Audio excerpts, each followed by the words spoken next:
What a beautiful start to the week. What's going on, guys? It's Ricky with TechBud Solutions here with a super quick market update. Let's go ahead and jump right into it. NASDAQ market started off incredibly bullish, hitting highs of 580 and is now coming back down to its market open price of right around 578 per share. So what exactly is on the schedule for this week? Let's talk about it.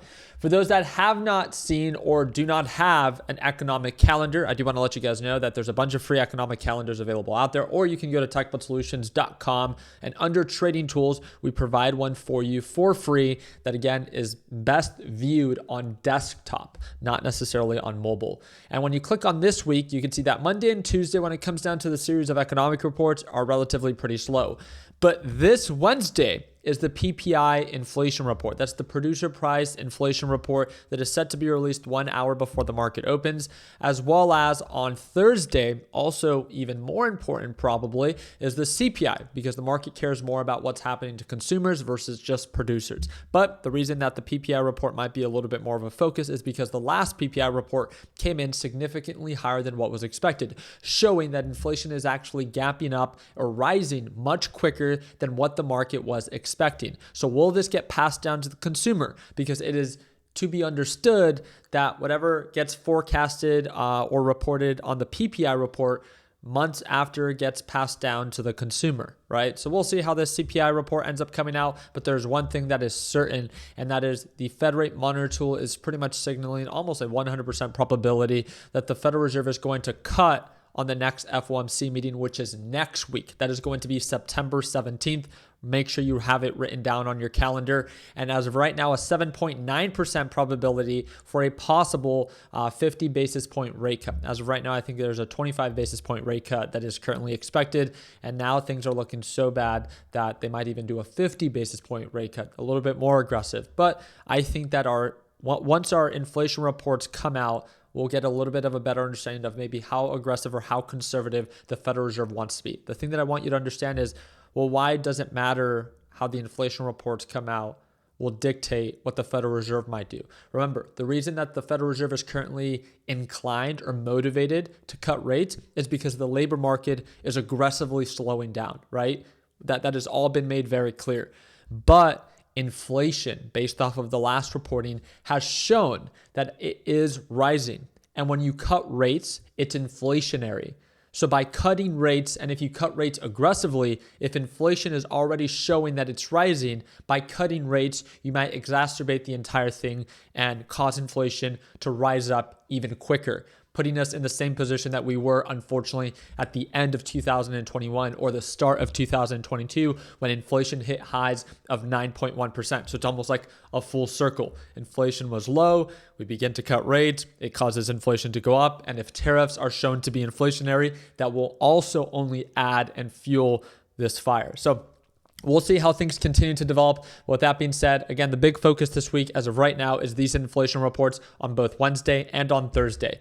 The other thing that I wanted you guys to be aware is, as of right now, my current short is on PLTR. I'm up a little bit over $6,000 on the day, and this is my current trade plan. I went long during today's live trading session with PLTR, and then I began to short the rip downs. So I haven't actually made much progress since the live, just because we're getting a lot of consolidation here. But I wanted you guys to kind of see my trade plan. This thing offers a 3.46 risk to reward ratio, meaning that my average position as of right now for my short is right around 157.30.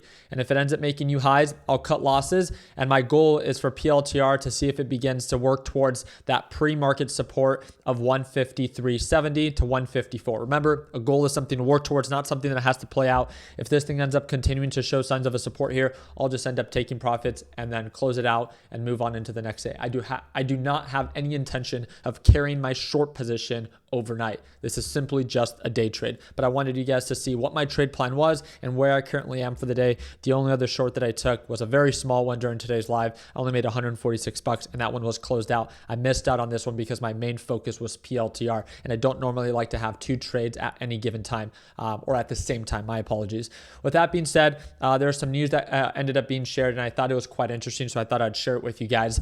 The US dollar suffers the worst start to the year since 1973. Meanwhile, the Canadian dollar is up 9%. I don't care about the Canadian dollar. My main focus is the dollar. I'm sure a lot of you guys have not only heard that the dollar has been seeing a significant drop, it's seen a drop around nearly 11%, 10.7%, one of the worst drops that we've seen in the past 50 years. With that being said, when the dollar drops or the dollar weakens, although we are not backed by the gold standard, it still reacts and responds in a very similar way. Gold rises when there is uncertainty or the dollar drops. And we just made new all-time highs today for gold. So if you believe that the dollar will continue to weaken, and you believe that gold will continue to rise, how can you invest in gold? Well, again, there are a series of ETFs. Please do your own due diligence on what ETFs you want to be invested in. But these are some pretty popular ones: GLD, IAU, GLDM. And I looked at them and I wanted to pull them up for you guys just so you could see how they're trading, not just on the day, they're up about 1%, but based off of recent timeframes, how much they have gapped up. And the whole idea behind this is that, well, they've already had a really strong rally for 2025, right? If you look at the start of where we were to where we are now, gold has had an amazing start. And this is all across the board from GLD, IAU, an amazing bullish start. And this is the most significant one, pretty low volume, but UGL, from lows of $23 to now highs of $41. That one's up closer to like 50 to 60%. And then right here, I wanted to pull up the index, and this is for the US dollar. So we could see the retracement that we've had since the start of 2025 to where we are as of right now. It is a little bit on the oversold side. So if you believe that the dollar is going to bottom and find a support and then begin to recover, then maybe you don't want to invest in gold. But if you think that things will continue to weaken, kind of like what's going on maybe in the UK, right? There's a lot of uncertainty with rate cuts, bond yields are still rising, and there's still a slowdown in their economy. Now, if that continues to happen, then yes, the dollar will most likely continue to weaken in the US, therefore causing the dollar index to continue to drop, and also causing these gold-based ETFs to continue to rise. I just think it's useful information for you to understand that when one thing goes down, what can go up, or vice versa. If one thing begins to recover, then what begins to actually go down, right? In consequence, it might be gold. So if you think gold is overbought, maybe you want to look at gold inverse-based ETFs to be able to make money if you think gold is going to drop. Or if you're bullish on gold because you think that the dollar is going to continue to weaken, then maybe you want to pick an ETF that aligns with your criteria and learn how to invest in those instead of buying tangible gold. Again, I love sharing these ideas because they're lucrative ways on how to make money during uncertain times like this, where we're seeing significant moves on the dollar, but also significant moves on gold. I have a buddy of mine that said that, I believe in a few years, gold is going to be trading at 10,000. As of right now, it's at 3,600. So that would technically mean we can, 2x, 3x from here. So with that being said, that's just someone's opinion, but it's all based off of what you believe. What is your long-term vision on gold and expectation?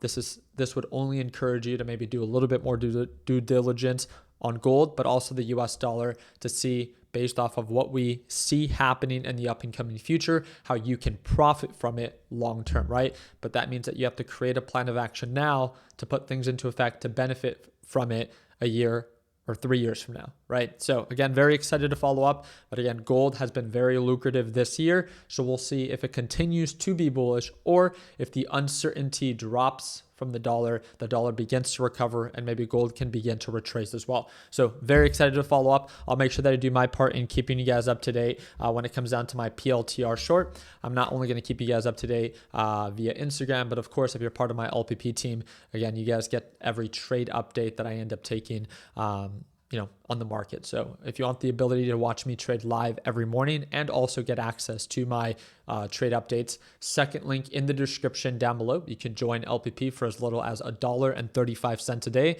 is what it breaks down to with the current sale that we have going on.